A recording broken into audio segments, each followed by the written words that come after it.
Volume study 4 ಯೆಹೋವನ ಮುಯ್ಯಿ ತೀರಿಸುವ ದಿನದ ಹರ್ಮಗೆದೋನ್ ಯುದ್ಧ ಅಧ್ಯಾಯ 8 ಕೊಯ್ಲುಗಾರರ ಕೂಗು ಪುಟ 264 ಎರಡರಷ್ಟು ಎಂಬ ಅರ್ಥದಲ್ಲಿ ಅವಶ್ಯಕತೆಗಳು ಮತ್ತು ಜೀವನದ ಐಷಾರಾಮಿಯನ್ನು ಎರಡರಷ್ಟು ಕೊಳ್ಳುವಂತಾಗುತ್ತದೆ.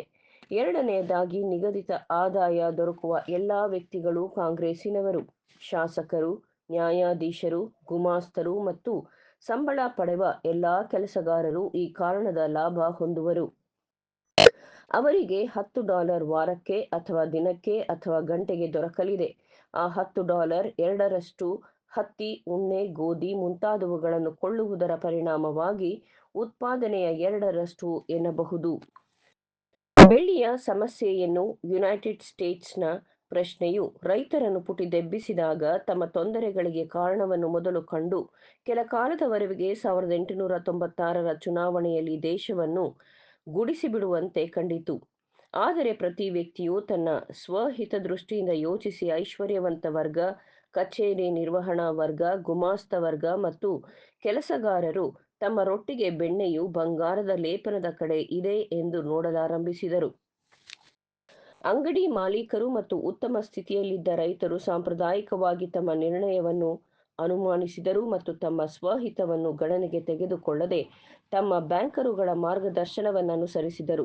ಇದರ ಪರಿಣಾಮವಾಗಿ ದೇಶದಲ್ಲಿ ಆಮದು ಮತ್ತು ರಫ್ತುಗಳಲ್ಲಿ ಅದರ ಕುರುಹು ಮತ್ತು ಮೊತ್ತದ ಅಳತೆಗೋಲನ್ನು ತಿರುಗಿಸಬಹುದಾಗಿದ್ದು, ಮೊದಲಿನ ಹಣದ ಮೌಲ್ಯಕ್ಕೆ ಪುನಃಸ್ಥಾಪಿಸಬಹುದಾದ ಈ ಒಂದು ದೇಶದಲ್ಲಿ ಮಾತ್ರ ಬೆಳ್ಳಿ ಪ್ರಯೋಜನವು ಮಹತ್ವದ್ದಾಗಿರುವಾಗ ಅದು ಸೋತು ಹೋಯಿತು. ಆದರೆ ಈಗ ಪ್ರಕರಣವು ಹತಾಶವಾಗಿದೆ. 1873ರಲ್ಲಿ ಕಳೆದು ಹೋದ ಸ್ಥಳಕ್ಕೆ ಬೆಳ್ಳಿಯು ಪುನಃ ಸ್ಥಾಪಿತವಾಗುವುದಿಲ್ಲ.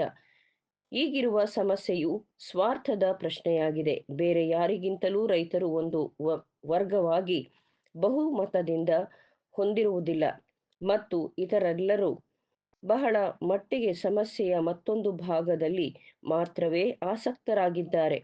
ಬಡ ರೈತರು, ಹೊಲದ ಬಡ ಕೊಯ್ಲುಗಾರರು. ಹಲವು ವರ್ಷಗಳ ಹಿಂದಿನ ನಿಮ್ಮ ಕೂಗು ಬೆಲೆಯ ಕೃತಕ ಹೆಚ್ಚಳದಿಂದಾಗಿ ಸ್ವಲ್ಪ ಕಾಲದ ಮಟ್ಟಿಗೆ ಪರಿಹಾರವಾಗಿದೆ. ಸ್ವಲ್ಪ ಕಾಲದ ಬಿಡುವು ಮೊದಲಿಗಿಂತಲೂ ಹೆಚ್ಚಿನ ಒತ್ತಡದೊಡನೆ ಕ್ರೈಸ್ತ ಧರ್ಮದ ನಾಡಿನ ಕೊಯ್ಲುಗಾರರ ಜೋರಾದ ಕೂಗಿನೊಂದಿಗೆ ಅನುಸರಿಸುತ್ತದೆ. ಸಮಾಜದ ಅತ್ಯಂತ ತಾಳ್ಮೆಯ ಮತ್ತು ಸಾಂಪ್ರದಾಯಿಕ ವರ್ಗದ ತಾಳ್ಮೆ ಮತ್ತು ಸಂಪ್ರದಾಯವು ದುರ್ಬಲಗೊಂಡು ಮಹಾ ಸಂಕಟದ ದಿನದ ಸಿದ್ಧತೆಗಾಗಿ ಮುಯ್ಯಿ ತೀರಿಸುವ ಮಹಾದಿನಕ್ಕಾಗಿ ಕಡೆಗಣಿಸಲಾಗಿದೆ ಮತ್ತು ನಾಶಗೊಳಿಸಿದೆ. ಆದರೆ ಹೇಗೆ ಬೆಳ್ಳಿಯ ಅಮಾನ್ಯೀಕರಣವು ಉಂಟಾಯಿತು? ಅಂತಹ ವಿಪತ್ತು ಲೋಕದಲ್ಲಿ ಸಂಭವಿಸುವಂತೆ ಯಾರು ತಾನೇ ಆಸಕ್ತರಿದ್ದರು?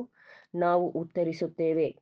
ಲೇವಾದೇವಿಗಾರರು, ಬಂಡವಾಳಗಾರರು, ಹಣಕಾಸು ವ್ಯವಹರಿಸುವವರು ಮುನ್ನಡೆಸಿದರು. ಅದು ಅವರ ವ್ಯವಹಾರ, ಅಂದರೆ ದೇರ್ ಬಿಸಿನೆಸ್.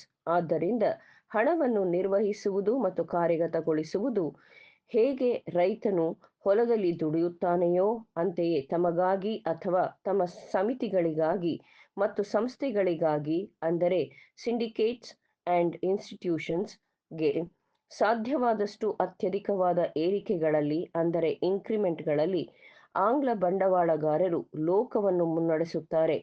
ಅವರು ವ್ಯವಹಾರದಲ್ಲಿ ಬಹಳ ಕಾಲದಿಂದಲೂ ಇದ್ದಾರೆ ಮತ್ತು ಅದಕ್ಕೆ ಉತ್ತಮ ಅಧ್ಯಾಯವನ್ನು ನೀಡಿರುತ್ತಾರೆ.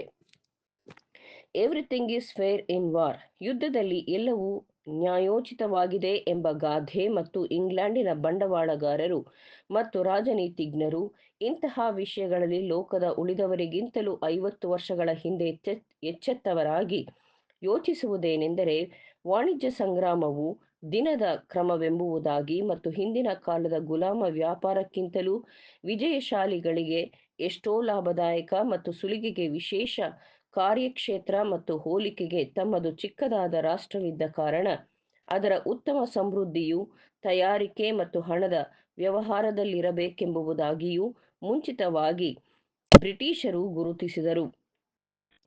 ತಮಗೆ ಮಾತ್ರವಲ್ಲದೆ ಲೋಕದ ಇತರರಿಗೂ ಅನುಮತಿಸುವಂತಾಗಿದೆ.